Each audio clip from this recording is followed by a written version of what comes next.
Wir wissen jetzt auch, welche Wurzeln daran gehören, welche Blätter, welche Wedel daran gehören. Und so können wir also die gesamte Pflanze rekonstruieren. Insofern haben wir hier wirklich die große Chance, diese Pflanzen, die vor fast 300 Millionen Jahren gewachsen sind, wieder auferstehen zu lassen.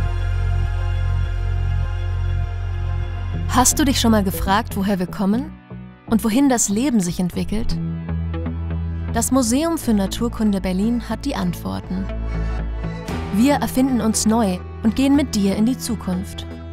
Werde Teil unserer Museumsevolution.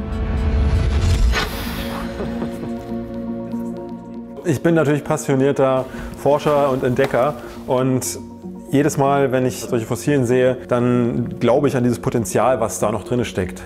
Auch wenn Generationen von Wissenschaftlern vor mir schon sehr viel an diesem Material geforscht haben, so gibt es doch immer wieder neue Türen, die sich öffnen, mit neuen wissenschaftlichen Methoden, mit neuen Denkansätzen.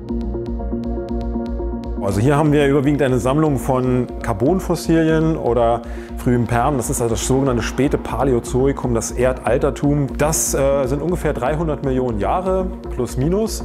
Und aus dieser Zeit stammen diese Pflanzen. Wir sind zwar als Paläontologen die Detektivjäger und manchmal interpretieren wir auch etwas, aber wir wollen die Fakten haben. Wir wollen wissen, wie hat das tatsächlich ausgesehen. Und hier haben wir eben eine Information, die uns wieder ein bisschen näher bringt, dieser Gesamtrekonstruktion der Pflanze.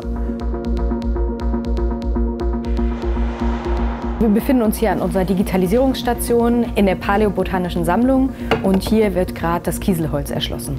Das Besondere am Kieselholz ist, dass die Wissenschaftler und Wissenschaftlerinnen das immer in bestimmte Achsen durchschneiden, um die Wuchsrichtung des Holzes sich genau anzugucken. Deswegen haben wir uns eine neuartige Digitalisierungsstation ausgedacht. Da diese Seite eben super glatt ist, nutzen wir diesen Vorteil, um es eben von unten zu fotografieren, durch diese Glasplatte hindurch.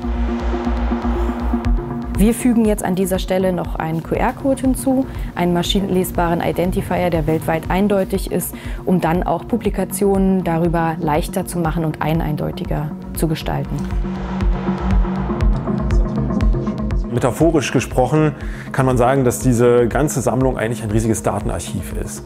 Zum Beispiel erzählen diese Fossilien uns Geschichten aus der Erdzeit zum Klima der damaligen Zeit, zur Zusammensetzung der Ökosysteme, zur Biodiversität und auch zur Evolution an sich, wie fossile Pflanzen oder Pflanzen generell sich entwickelt haben. Wir werden wahrscheinlich nie in der Lage sein, Zeitreisen durchzuführen, aber gedanklich machen wir eigentlich hier nichts anderes.